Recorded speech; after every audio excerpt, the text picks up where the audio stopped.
안녕하세요. 저는 텔레다인 루크로의 기술지원팀 황윤선입니다. 오늘 진행하게 될 세미나의 주제는 오실로스코프를 이용한 삼상 및 모터 드라이브 측정입니다. 삼상 모터 드라이브 측정과 관련하여 지금 앞에 놓여 있는 저희 텔레다인 루크로에서 출시한 모터 드라이브 애널라이저 MDA800 시리즈 제품들에 대하여 간단히 소개를 드리고 실제 사용법에 대하여 설명드리겠습니다. MDA 제품은 기존의 오실로스코프와는 다르게 8개의 아날로그 입력 채널과 16채널 디지털 프로브를 연결할 수 있는 디지털 입력을 가지고 있습니다.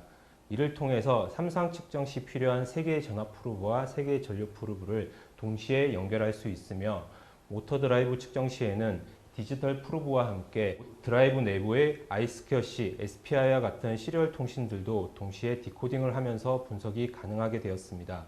그 다음으로 8개의 아날로그 입력은 기존의 8비트 스코프 대비 16배나 해상도가 뛰어난 12비트를 지원하고 있습니다. 해상도가 뛰어난 부분에 관한 내용은 HDO에 관한 웨비나를 참고하시거나 실제 파형을 보면서 설명드리겠습니다.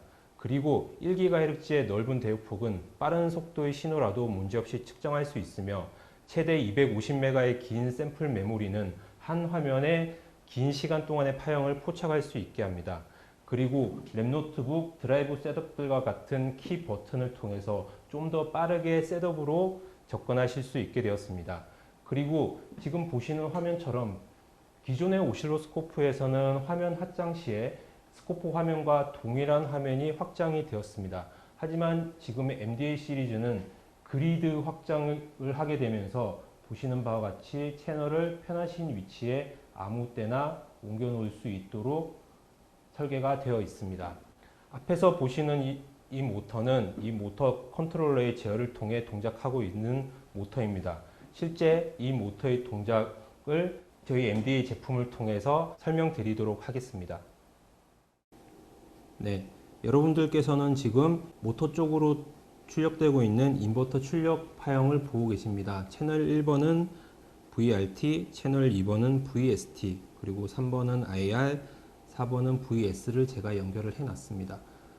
일반적으로 커런트 프로브를 통해서 측정되는 이런 파형을 보실 때는 기존의 8비트 스코프에서는 이런 부분들이 여러분들께서는 다 노이즈로 알고 계십니다. 하지만 MDA와 같은 12비트 스코프에서는 이런 노이즈 성분들이 어디서 왔는지도 찾아내실 수 있습니다. 그것은 왜냐하면 기존의 8비트 스코프 대비 16배나 뛰어난 레졸루션 때문입니다. 그러면 제가 채널 4번의 커런트 신호들을 분석을 해 보도록 하겠습니다. 채널 4번과 채널 2번은 싱크가 되어 있으므로 제가 채널 2번과 맞춰 놓고 줌된 파형을 한번 확인해 보도록 하겠습니다.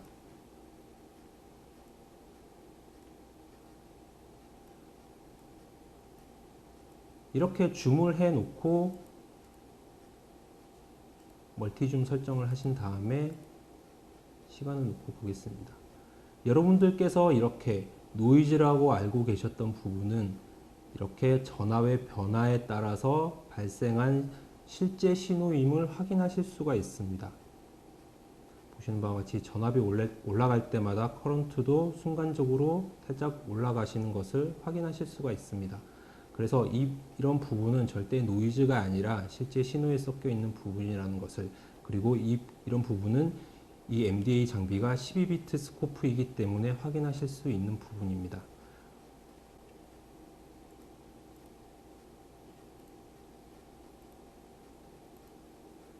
그 다음으로는 제가 일부러 커런트 신호인 채널 3번과 채널 4번의 설정을 다르게 해 놨습니다. MDA와 같이 여러 개의 채널을 가지고 있는 스코프에서 불편하신 부분이 있다면 채널 하나하나마다 설정을 다 달리 해야 된다는 것입니다. 하지만 저희 MDA 장비에서는 하나의 채널 설정을 다른 채널에 카피를 할 수 있는 설정을 넣어 놨습니다. 여기 채널 셋업에서 카피 채널 셋업이라는 부분이 있고요. 여기서 제가 채널 3번의 설정을 채널 4번에 카피를 해 보도록 하겠습니다. 하는 순간 채널 3번과 채널 4번은 동일한 설정을 나타내게 됩니다. 지금 보시는 것과 같은 이런 파형은 기존의 파워 애널라이저에서도 동일한 측정 값을 나타내게 됩니다. 즉 이 말은 뭐냐면은 이런 스태틱 환경에서는 파워 애널라이저랑 오실로스코프에서의 모터 드라이브 애널라이저를 이용한 설정이나 크게 차이가 나지 않는다라는 것입니다. 하지만 오실로스코프를 이용한 삼상 및 모터 드라이브 설정의 최대 장점은 내가 원하는 구간에서의 파형만을 보실 수가 있다는 것입니다. 그러면 제가 실제 이 파형을 가지고 파워 분석을 해 보도록 하겠습니다. 어널리시스에서 모터 드라이브 애널라이저를 선택하시고요. 지금 이 파형은 드라이브 아웃풋 파형입니다.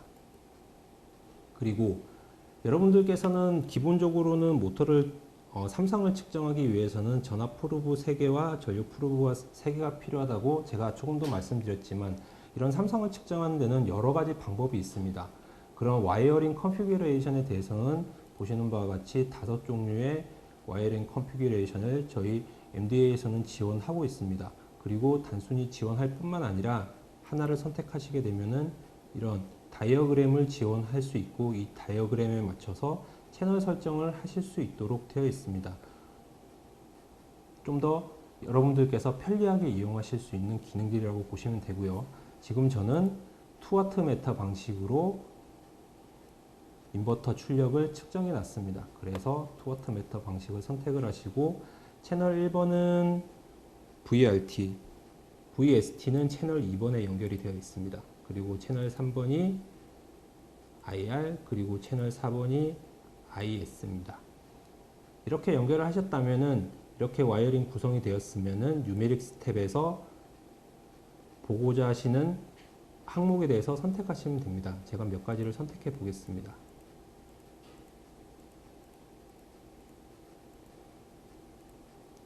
그리고 쇼 뉴메릭 테이블을 선택하시게 되면은 보시는 바와 같이 실시간으로 들어오고 있는 파형에 대해서 이런 파워를 측정해 놓고 있습니다. 여기서 제가 잠깐 모터에 힘을 가하게 되면은 커런트가 올라가게 되고, 커런트가 올라간 부분에 대해서 파워 값들이 즉시 반영되는 것을 확인하실 수가 있습니다. 이런 기능을 이용해서 분석하실 수 있는 가장 좋은 부분이 어떤 것이 있냐면은, 모터가 구동되기 시작할 때, 모터가 구동될 때는 많은 커런트를 소모하게 됩니다. 그리고 커런트를 소모하면서 많은 파워 값을 소모하게 되고, 구동하고 나서 안정적으로 동작하기까지 어느 정도 시간이 걸리는지, 그런 시간에 대해서도 체크하시는 부분이 필요하십니다. 그래서 제가 그 부분을 실제 이 파형을 통해서 보여드리도록 하겠습니다. 네, 지금은 모터가 구동되고 있지 않은 상태입니다. 그래서 모터가 구동되기 시작하는 시점에서의 파형을 설정하기 위해서 저는 트리거를 싱글, 즉 스코프가 파형이 한 번만 에키션 되고 난 다음에 더 이상 에키션을 동작하지 않는 명령어인 싱글을 선택하도록 하겠습니다. 그리고 좀 더 긴 시간을 보기 위해서 시간은 500ms로 설정을 해 놓고, 트리거가 되기 이전 시간은 그렇게 중요하지 않기 때문에 제가 트리거 타이밍을 기준 시간에서 마이너스 2초만큼 이렇게 뒤로 옮겨 놓도록 하겠습니다. 그런 다음 제가 모터를 구동시켜 보겠습니다. 모터를 구동시키게 되면은, 모터는 지금 구동이 되고 있고요. 스코프는 dBn당 500ms, 즉 5초 동안의 에큐션된 파형을 보고 계시는 것입니다.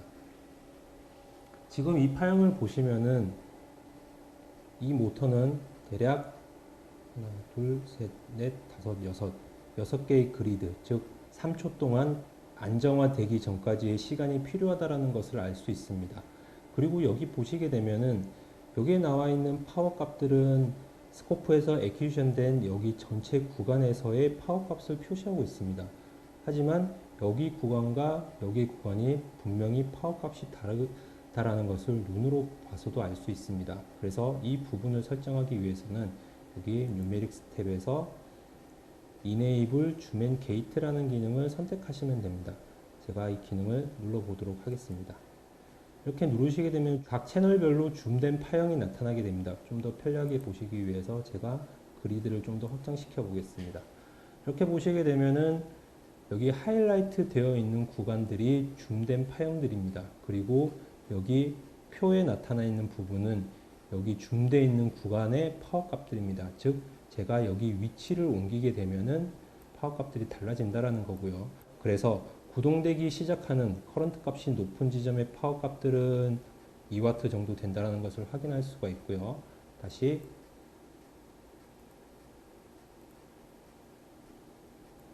줌된 파형을 이렇게 위치를 옮기시게 되면은 안정화되어 있는 구간, 여기 안정화되어 있는 구간에서는 파워 값이 300mW 정도 된다는 것을 확인하실 수가 있습니다. 이것이 파워 애널라이저와 다른 점입니다. 그리고 그 다음으로는 이런 항목들에 대해서 간단하게 설명을 드리겠습니다. 제가 선택한 항목은 RMS랑 리얼 파워, 어페런트 파워, 파워 팩트라든지 위상차 이런 부분들도 선택하실 수가 있고요. 여기 체크를 하지 않았지만 이런 많은 항목들에 대해서 선택을 하실 수가 있습니다. 그러면 이 다음 파형에서는 좀 더 모터 드라이브 어널라이즈에 대해서 자세하게 설명을 드리겠습니다. 네, 지금 보시는 파형은 이전과 동일한 드라이브 출력에 대해서 전압과 전류를 측정해 놨습니다. 이전과는 다른 부분은 드라이브 아웃풋 쪽으로 입력되는 DC 버스의 전압과 전류, 그리고 채널 7번과 채널 8번은 센서 쪽에서 나오는 신호들에 대해서 측정을 해 놓았습니다. 그러면 이러한 신호를 모터 드라이브 애널라이저를 통해서 분석을 해 보도록 하겠습니다. 어널리시스에서 모터 드라이브 애널라이저 선택하시게 되면은 보시는 바와 같이 실제 모터 드라이브가 동작하는 전원이 입력되고 전기 신호가 동력 신호로 바뀌는 데까지의 과정에 대해서 이런 그림으로 표시를 해 놨습니다. 그래서 AC 인풋을 측정하고 있는지, DC 버스를 측정하고 있는지, 드라이브 아웃풋을 측정하고 있는지 각 영역별로 따로 구별을 하실 수가 있다는 것입니다. 즉 이런 모터 드라이브 시스템 같은 경우에는 전체를 다 하시는 연구원분들도 계시지만 따로따로 구별을 해서 분석을 하시는 분들도 계십니다. 그런 모든 분들에게 적합한 소프트웨어라고 보시면 되고요. 하나하나씩 분석을 해 보시게 AC 입력에서는 보시는 바와 같이 다양한 설정을 하실 수가 있습니다. 여기도 마찬가지로 투와이어 방식을 비롯해서 다양한 방식을 설정하실 수가 있고요. 그 다음에 DC 버스에서도 이렇게 DC 버스는 전압과 전류밖에 없기 때문에 구성은 간단합니다만 입력에 대해서 채널 설정을 따로 하실 수가 있다는 것입니다. 즉 채널을 연구원분들께서 아무렇게나 꽂아 놓더라도 채널 몇 번에 연결되어 있는지만 정확하게 알고 계시면은 여기 설정을 통해서 얼마든지 변경이 가능하시다라는 것입니다. 그리고 드라이브 아웃풋도 마찬가지고, 그 다음에 미케니컬에 대해서 간단하게 설명을 드리면 토크 센서는 두 종류로 이렇게 설정을 하실 수가 있습니다. 그리고 단위 설정뿐만 아니라 그리고 그 센서에서 나오는 신호가 어떤 값이랑 매칭이 되는지 그런 부분들도 매칭하실 수 있는 이런 영역들이 있습니다. 그리고 스피드 센서에는 보시는 바와 같이 5가지 종류의 스피드 센서가 있고요. 지금 제가 측정한 신호는 홀 센서에서 나오는 홀 RST를 측정해 놓고 있습니다. 그 이외에도 리졸버라든지 아날로그 펄스 타코메타 방식을 지원을 하고 있습니다. 그리고 방향이 시계 방향인지 반시계 방향인지도 설정을 하실 수가 있고요. 그리고 이런 기어의 비에 대해서도 설정을 하실 수 있게 되어 있습니다. 그러면 제가 이 신호를 가지고 한번 모터 드라이브 애널라이저를 동작을 시켜 보도록 하겠습니다. 그 전에 지금 보시는 바와 같이 이렇게 채널이 여러 개를 연결해 놨을 경우에는, 그리고 아까 보셨던 것처럼 줌 앤 게이트 기능을 사용해서 줌을 하거나 하셔서 스코프 화면에 채널을 많이 띄울 때는 하나하나마다 좀 작게 보셔야 하는 불편함이 있습니다. 다행히 저희 MDA 장비는 하나의 그리드마다 12비트를 다 유지하고 있기 때문에 12비트를 다 쓰고 있는 장점은 있지만은 여러 개의 채널이 동시에 있을 땐 불편한 점이 있어서 제일 처음에 보여드렸듯이 다른 모니터를 통해서 그리드를 확장하실 수 있는 방법이 있고, Q스케이프라는 기능을 통해서 좀 더 편리하게 보실 수 있는 방법이 있습니다. Q스케이프라는 기능을 제가 잠깐 보여드리겠습니다. Q스케이프 기능을 사용하시게 되면요, 이렇게 탭 영역으로 구별을 해 놨습니다. 제가 여기서 각 탭으로 파형을 좀 더 편리하게 보실 수 있도록 설정을 해 놓겠습니다. 미케니컬 신호에 대한 부분은 탭 2번, 그리고 DC 버스에 대한 신호들은 탭 3번에다 넣고 탭 1번에는 드라이브 아웃에 대한 신호를 설정을 해 놓겠습니다. 그렇고 이렇게 설정을 해 놓고 나중에 모자이크에서 Q스케이프 싱글이라는 기능을 쓰시게 되면은 각 탭별로 이렇게 내가 보고자 하는 파형만을 이렇게 보실 수가 있게 됩니다. 듀얼이라는 기능을 사용하시게 되면 두 개의 탭을 동시에 보실 수가 있다는 것입니다. 그러면 지금은 4개의 탭을 동시에 보면서 제가 설명을 드리겠습니다. 다시 오토 어널리시스로 들어와서요. 먼저 DC 버스에서 나온 신호를 먼저 설정을 해 놓도록 하겠습니다. DC 버스에 대한 설정을 하시고요. 와이어링 컨피그레이션은 이런 식으로 구성이 되어 있습니다. 그래서 여기에 채널 3번은 V버스, 채널 6번이 I버스로 되어 있고요. 그리고 드라이브 아웃풋에서 와이어링 컨피그레이션은 이전과 같이 투와트 메터 방식으로 측정을 하겠습니다. 채널 1번은 VRT, 채널 2번은 VST, 채널 4번은 IR, 채널 5번은 IS입니다. 그리고 미케니컬 항목에서 채널 7번에는 토크 센서에서 나온 신호를 측정해 놨습니다. 이 토크 센서 같은 경우에는 단위는 뉴턴 미터고요. 보시는 바와 같이 토크 센서의 최저값은 마이너스 10 뉴턴 미터, 그리고 그 최저값일 때 나오는 볼티지 값은 마이너스 10볼트입니다. 그리고 최대값은 10 뉴턴 미터, 그리고 그때 볼티지 값은 10볼트가 되겠습니다. 이렇게 센서마다 할당되어 있는 값을 설정하시면 되는 거고요. 스피드를 측정하기 위한 이런 방식으로는 이런 5가지 방식이 있고, 지금 측정된 파형은 홀 센서에서 나오는 신호를 디지털 프로브 1번에는 홀 R, 그리고 2, 3번에는 홀 ST 방식으로 측정이 되어 있습니다. 그리고 스피드는 RPM, 그리고 앵글은 120도, 기아 레이쇼는 43.53으로 제가 미리 설정을 해 놨습니다. 이렇게 모든 채널에 대한, 그러니까 와이어링에 대한 설정이 끝나셨다면은 뉴메릭스 항목에서 보시고자 하는 항목에 대해서 설정을 해 주시면 되겠습니다. RST에 대한 출력에 대한 RST 값, 버스, 미케니컬에 대해서 보도록 하겠습니다. 그리고 IRMS 값들, 그리고 파워에 대한 값들, 파워 팩터, 앵글, 그리고 토크에서 나오는 토크 값이랑 스피드 값, 그리고 각각에 대한 효율에 대해서 설정을 하고 뉴메릭 테이블을 동작시켜 보도록 하겠습니다. 네, 이렇게 동작을 시키시게 되면은 이렇게 측정된 값들은 기본적으로는 이전 측정과 마찬가지로 스코프 화면에 액퀴지션 되어 있는 파형을 기준으로 측정이 되어 있는 것입니다. 그리고 그 다음에 보시는 바와 같이 이렇게 토크 센서에서 나오는 값들을, 전압 값들을 실제 토크 값으로 변환해 주는 기능도 있습니다. 여기 웨이폼 앤 스탯 기능에 보시게 되면은 소스를 미케니컬에서 메저 항목을 토크로 선택을 해 놓고 이렇게 웨이브 폼을 선택하시게 되면은 토크 센서에서 나온 신호를 토크 값으로 변환해서 나오는 부분을 확인하실 수가 있습니다. 마찬가지로 스피드 신호도 이렇게 확인하실 수가 있습니다. 그래서 이전과 동일하게 제가 특정한 구간에 대해서, 지금 보시면은 DC 버스에서 이 구간에 대해서 커런트 값이 상승을 해 있습니다.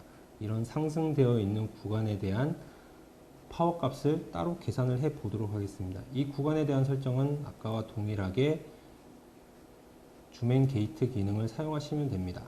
줌앤 게이트 기능을 선택하시게 되면 줌된 파형이 이렇게 나타나게 되고요.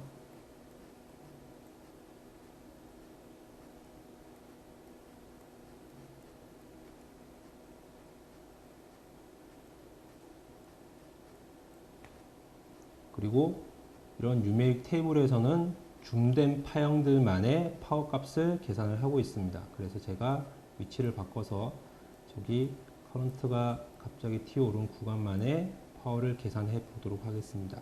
특히 이럴 때 여기 이 부분을 제거하고 싶다 그러실 때는 아무 줌이나 선택하신 다음에 베리어블을 선택하셔서 이렇게 조그만 단위로 구간을 변경을 하실 수가 있습니다. 보시는 바와 같이 줌된 구간, 커런트가 갑자기 올라와 있는 구간만의 파워 값들을 계산을 했고, 파워 값뿐만 아니라 리얼 파워, 어페런트 파워, 파워 팩터, 위상차, 그리고 각각의 항목에 대한 효율 값들도 이렇게 표시를 해 놨습니다.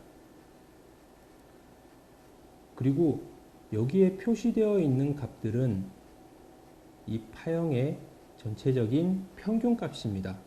그래서 제가 한번 미케니컬에 대한 이 부분을 선택을 해 보게 되면은 미케니컬의 민 값이 9.61, 여기와 동일한 줌된 부분에서 평균 값을 나타내게 됐고, 이 구간에서 민, 맥스, 표준 편차 값들도 나타나게 됩니다.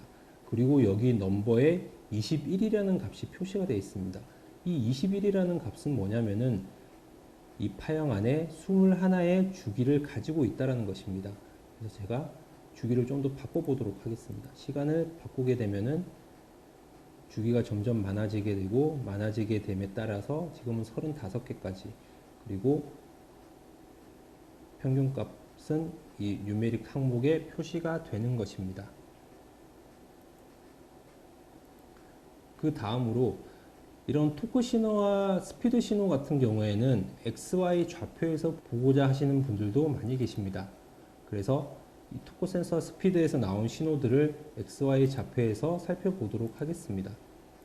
설정하실 때 탭 4번에 대한 설정을 바꾸시면 되는데요. 디스플레이에서 디스플레이 셋업, 그리고 탭 4번에서 듀얼이라고 되어 있는 부분을 XY 듀얼로 바꿔놓겠습니다.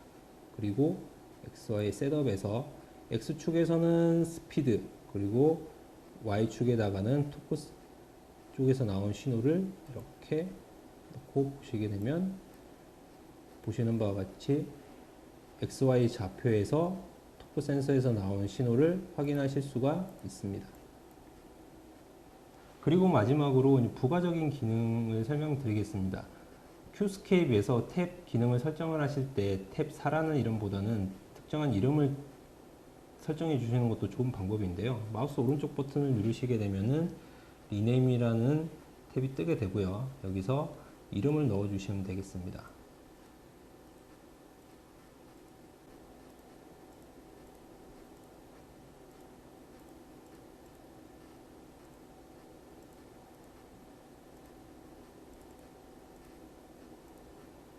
탭에 대한 설명에 이름을 넣으시게 되면 이렇게 큐스케이프 다른 기능에서 좀 더 찾아보실 때 편리하게 이용하실 수 있는 기능이 있습니다.